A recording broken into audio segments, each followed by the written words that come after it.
இது என்ன அரசியல் இது? இப்போ வடக்கர்களுக்கு அங்கே என்ன நடந்துச்சு? பெங்காலுக்கு பீகாரில் நடந்துச்சு இல்லைங்க? பீகாரில் என்னங்க நடந்துச்சு?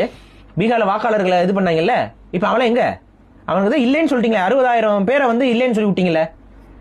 60,000 வாக்காளர்கள் பீகார்ல இல்ல, அவங்க வெளியூருக்கு போய் செட்டில் ஆயிட்டாங்கன்னு சொல்லிருங்க. இப்ப அந்த 60,000 பேர் எங்க? ஸ்கேட்டர்டா இருப்பாங்க. அதுல ஒரு 10,000 பேர் தமிழ்நாட்டில் இருக்க மாட்டான். பீகார்ல இருந்து மட்டும் 10,000 பேர் இருப்பான். கரெக்டா? இப்ப இந்த 10,000 வாக்கு எங்க ஆட் ஆகும்? தமிழ்நாட்டில் ஆட் ஆகும். இது தமிழ்நாட்டுக்கு நல்லதா? இப்ப தமிழ்நாட்டில் வாக்கு இதுக்கு முன்னாடி ஒரு இதே பிஜேபி கவர்மெண்ட் தான் கொண்டு வந்துச்சு, ரேஷன் கார்டு எங்க வேணாலும் போய் வாங்கிக்கலாம். இதையே எதிர்த்து இருக்கணும். எடப்பாடி பழனிசாமி எதிர்த்தாரா? அவர் பேர்ல தான் நடந்துச்சு. எதிர்த்தாரா? நேஷனலைசேஷன் ஆஃப் ரேஷன் கார்டுக்கு எதிராக இருந்திருக்கணும்.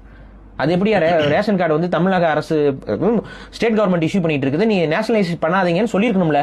இது ஸ்டேட் கவர்மெண்ட் கண்ட்ரோல், இது மாநில சுயாட்சிக்கு எதிரானதுன்னு சொல்லியிருக்கணும்ல. ஆனா எங்க வேணாலும் ரேஷன் கார்டு வாங்கிக்கலாம் நேஷனலைஸ் பண்ணி அதை டிஜிட்டல் கார்டா மாத்தி கொண்டு வரும்போது அதெல்லாம் தலையாடிட்டு ஏத்துக்கிட்டு இருந்தாங்க. இப்ப அவன் ரேஷன் கார்டும் வாங்கிடுவான். இப்ப ஓட்டர் ஐடியும் இங்க வந்து வாங்கிறான். இப்ப அவன் யார்? அவன் தமிழ்நாட்டுக்காரர்.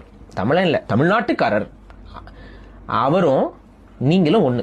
இந்த மண்ணுடைய எதிர்காலத்தை தீர்மானிக்கிறதுல உங்களுக்கு எந்த உரிமை இருக்கோ அதே உரிமை அவருக்கும் இருக்கு.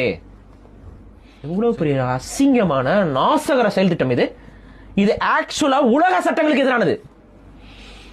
ஒரு மக்கள் வாழக்கூடிய, ஒரு நேஷனலைஸ்டு பாப்புலேஷன் வாழக்கூடிய பகுதியில், அதாவது ஒரு தேசிய இனத்தின் தாய் நிலத்தில், தமிழ்நாடு தமிழ் தேசிய நில மக்களுடைய தாய் நிலம், அந்த தாய் நிலத்துல வேற ஒரு இனத்தை குடியேற்றம் செய்வது, வலுக்கட்டாய குடியேற்றம் செய்வது உலக சட்டங்களுக்கு எதிரானது. It's a structural genocide. SIR is a structural genocide. பேசுறதுக்கு எவனுக்கா துப்பு இருக்காங்க தமிழ்நாட்டில்? நான் சரி, ஒட்டுமொத்த தமிழ்நாட்டு மக்களும், தமிழ் கட்சிகளும், தமிழ்நாட்டை விரும்பக்கூடிய கட்சிகளும், திராவிட இயக்கங்கள் எல்லாருமே ஒன்னா வந்து இதை எதிர்ப்பாங்க, அதை கொண்டு வர மாட்டாங்கன்னு பார்த்தா எல்லாம் ஃபார்ம் எடுங்க ஃபில் பண்ணுங்கிறாங்க வரிசைக்கா. என்னடா ஃபார்ம் எடுங்க ஃபில் பண்ணுங்க? துணிவு இல்ல. இது எவ்வளவு பெரிய ஒரு முறைகேடு. தமிழ்நாட்டுடைய அழிவு ஓரிரு மாதங்களில் நடக்க போகுது.